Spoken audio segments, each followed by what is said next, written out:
Come gather ye friends around your flickering campfires and listen to tales of bedtime, getting all snuggled up and being a sleepy sausage. It's the Pear Bear here, and it's my turn to be in charge of the bedtime special. That's right, this time it's bedtime special 3. I hope you're all snuggled up and ready to go, because you saw the title was Bedtime Special, so you know the drill by now. I'm going to read you some stories, and you're going to be very, very well behaved, and you're going to go to sleep. The music that we're going to have behind is, once again, the fabulous tunes by the Guild of Ambience. They are brilliant. You can find them on YouTube and Bandcamp, so I highly recommend that you go and do that, because all of their music is great. What I'm going to do now is I'm going to read you a few stories from where I'm from, which is Norfolk. And to do that, I have got a book here by a man called Hugh Lupton, and it's called Norfolk Folk Tales. Hugh very kindly allowed me the opportunity to buy this book from Amazon, and it arrived through the post only a few days ago, and I've picked out some of the less inappropriate bedtime stories, because what I should have done, dear listeners, is I should have bought the Norfolk Tales for Children book, also by Hugh Lupton. But no, I bought the Norfolk Folk Tales, and most of the stories in this book are wildly inappropriate for bedtime, but I've managed to pick out a few. So what we're going to do, as we have done with our bedtime specials in the past, is I'm going to read a couple of stories. We're going to have the lovely music by the Guild of Ambience in the background, and when I'm done, we'll let the music play out, and you can drift off into a nice, restful sleep, ready for whatever tomorrow brings. So, the first story I'm going to read you is called The Ploughman and the Pharisees, and the tale has been around for a very long time, and it was once published in a folklore journal in 1896, so this is a proper old one. And here we go. There were hard times once, terrible hard times. Food was dear, wages were low, and families were large. Provisions you buy at a shop, it is true, but if you've no money, there's none there for you. So what's a poor man and his family to do? And it's the hard times of old England. In old England, it's very hard times. In Winterton, there lived a farm labourer. His breakfast had been crust and cold water, and that's no ballast for a good day's ploughing. As he pulled on his boots to go to work, he said to his wife, "I wish one of them Pharisees had give me a bit of luck." Now that morning he was set to ploughing his master's 11-acre field. When the horses had been harnessed and led to the field, he got between the stilts of the plough. Whoa! As the horses moved forward, the blade of the plough sliced and turned the earth.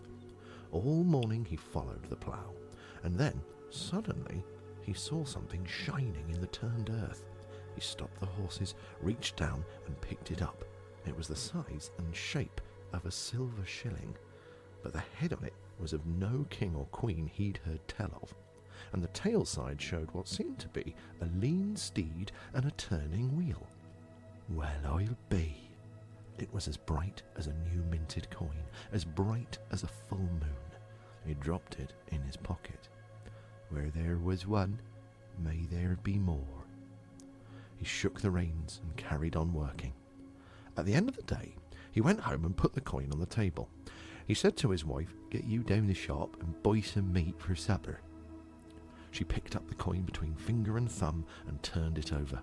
She gave her husband a quizzical look, but asked no questions. "As long as old Brown's behind the counter and not his daughter, I reckon it'll pass muster as a king's coin." Luckily, it was old Brown, whose eyes were fading behind the shop's counter. That evening, their children went to bed with their bellies full. When they were asleep, the ploughman and his wife raised their mugs of beer. "Here's to the bee that stung Adam's bottom and set the world a-jogging." Except they didn't say bottom in this version of the story, but I made it more appropriate. The next day, the plough turned up 2 silver shillings. Where there were 2, may there be plenty. The next day, there were 4. The next day, there were 8. Now, the ploughman and his wife may have had no schooling, but they both had a head for numbers. "If it takes a day to plough an acre, then I reckon you'll be ploughing that field for 11 days. I will. And if there's 1 coin on day 1, 2 on day 2, 4 on day 3, and 8 on day 4, then there'll be 16 on day 5, 32 on day 6, 64 on day 7, 128 on day 8, 256 on day 9. The ploughman whistled between his teeth. And more than 1,000 on the last day. And you know, and I know, what must and must not be spoken of. His wife nodded, and they called the children to their supper. Both of them knew, as all people in those days knew, that any gift from the Pharisees or the fair people must not be explained or given thanks for. One word, and it would disappear from sight. The next morning, as her husband was working, the ploughman's wife went to the miller to buy flour for her baking. When her bag had been filled, she pulled a silver shilling from her purse and handed it across. The miller's eyes were as sharp as gimlets. "Where'd this come from?" "It's just a shilling coin." "Not like any I've seen before. Give me another." She gave him another from her purse. "That's just the same, and I'll not take it." He seized the bag and tipped the flour back into his sack. "Judas Iscariot was paid with 40 pieces of silver, and I reckon you got 2 of them." The woman had no choice but to go home empty-handed. That evening, sure enough, the ploughman came home with 16 silver shillings. They put the money into a little wooden box and kept it under their straw mattress. The next day, she went to the village shop in Winterton. Old Brown's daughter was behind the counter. When she'd been paid, she held the coin to the light. "Is this ducats or dollars? That ain't the king's money." "It's just a shilling, same as any other." "Well, I'll not take it." Once again, the ploughman's wife went home with nothing, and that night the family sat down to a supper as thin as any they'd known before the queens appeared. When the children were asleep, they fetched the box from under the bed. 32 today. Let's make a tally.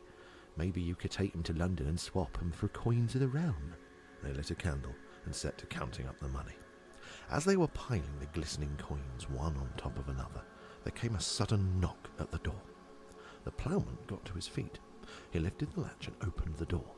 The miller, Old Brown, his daughter, the parson, and the farmer who owned the 11-acre field were all standing outside. The farmer spoke. "We've been watching you through the window, and we'd like you to explain to us where this new-found money's coming from." The ploughman shook his head. "I ain't telling." Then the parson turned to the ploughman's wife. "Maybe you could shed some light on the matter." She shrugged her shoulders and held her tongue. "Well then," said the farmer, "a nothing of an answer shall be rewarded with a nothing of a job. Well, thank you not to show your face in my yard again." And then Old Brown's shrill, wavering voice came out of the shadows. "And there's not a tradesman in Norfolk who'll take your God-forsaken money, I'll see to that." The ploughman closed the door. Surely the silver money was worth something somewhere. But though he trudged far and wide, nobody would take it. Soon he was destitute, without a job or money, and his children were crying with hunger. Some nights later, he and his wife were sitting and shivering at the table when there came a knocking again. This time the farmer was standing alone on the doorstep. "I'll give you one last chance. Tell me the truth, or you can have your job back." The ploughman had no choice. He told his story from beginning to end, and as he did so, a strange whispering, rustling sound filled the air like a wind, though not so much as a leaf stirred. The farmer listened and stroked his chin. When the tale was finished, he said, "All right then, 6 o'clock tomorrow morning at the threshing barn, and don't be late." As soon as he was gone, the ploughman and his wife ran to the bed and reached under the mattress. The box was still there, but when they opened the lid, it was as empty as a broken promise. And he never found another silver shilling as long as he drew breath, though he ploughed that 11-acre field every autumn for 50 long years. And it's the hard times of England. In old England, very hard times. So that's story number 1.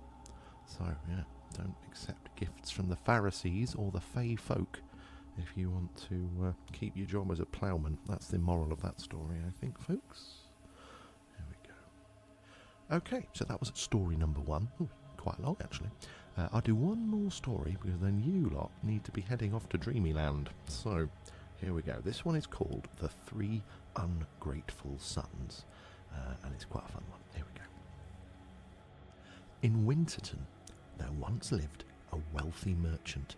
He had lived a long and prosperous life, but when he reached his dotage, he decided to divide all his wealth between his 3 sons. The condition was that each of them should look after him, one this week, one the next, taking it in turns for whatever years were left to him. As soon as the money had been divided, his sons lost interest in the poor old man. They fed him on scraps. They made him sleep on a pile of rags by an unlit fire. They ignored him when he spoke to them. It was the same in each household. Now, the old man had a friend who was a lawyer in Yarmouth. One day he paid him a visit and told his story. The lawyer listened and shook his head. "All your wealth and property's titled to them. Nothing I could do would bring it back." "Then what am I to do? I'll starve to death if you can't help me." The lawyer stroked his chin and pondered. "There's only one solution." "Tell me." "Well, you've always been a good friend to me, and now I shall be the same to you."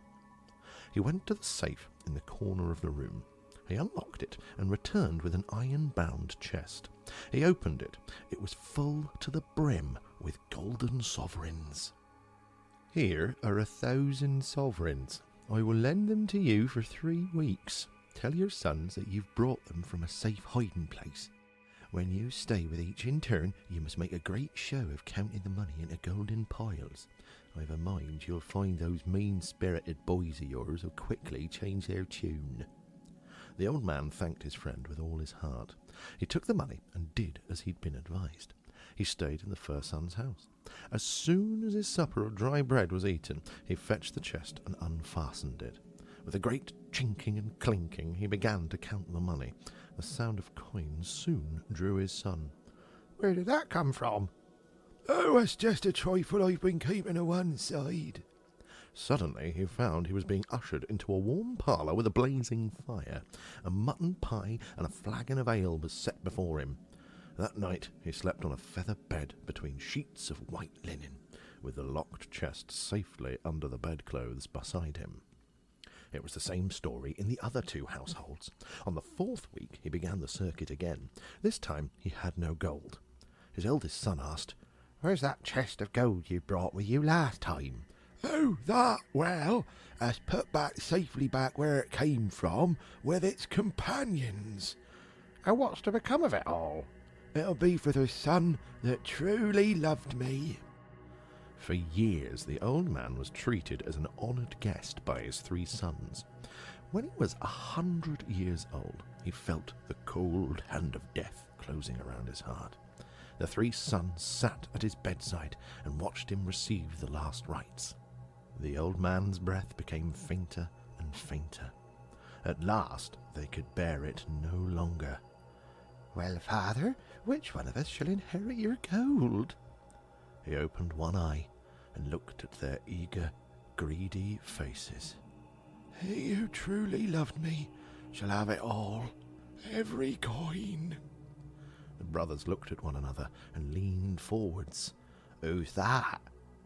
But the old man's eyes were fixed on the ceiling. His hands were limp on the bed, and his mouth was twisted into a strange, inscrutable smile. What a naughty old man, but that'll teach those children, won't it? Remember, children, look after your parents or they'll play tricks on you before they go. I reckon the one that truly loved him was his lawyer friend, because he got to keep the coins, didn't he? You know what? There's so many good Norfolk stories that I think I'll be back for bedtime number whatever, and we'll get more Norfolk tales then. It's time to get really deeply snuggled under those covers. We're going to let the music play out. Sweet dreams, dear listener, and we'll see you next time for another episode of The Silly History Boys Show. Night night.